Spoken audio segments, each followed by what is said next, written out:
told the ambassadors that while he naturally rejected their master's claims, he was prepared, at least temporarily, to evacuate his forces to the mainland.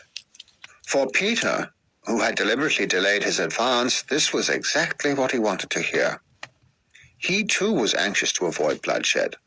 All that was necessary now was to allow the Angevins a week or two to get their entire army across the strait. He would then have won the island without striking a blow.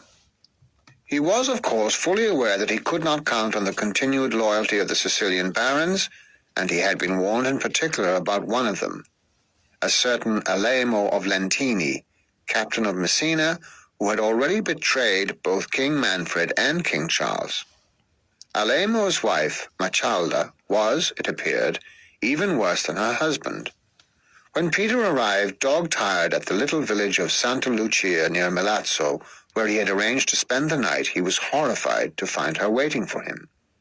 As an excuse for her presence, she had brought him the keys of Catania, but it was soon all too clear that her real purpose was to audition for the part of royal mistress. Poor Peter had an acutely embarrassing evening.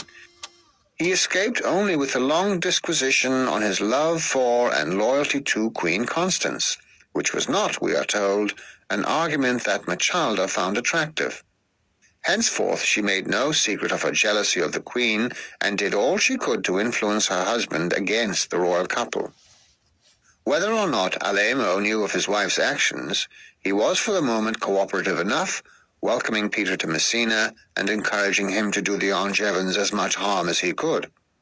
This proved to be considerable. Peter's fleet had now reached Messina.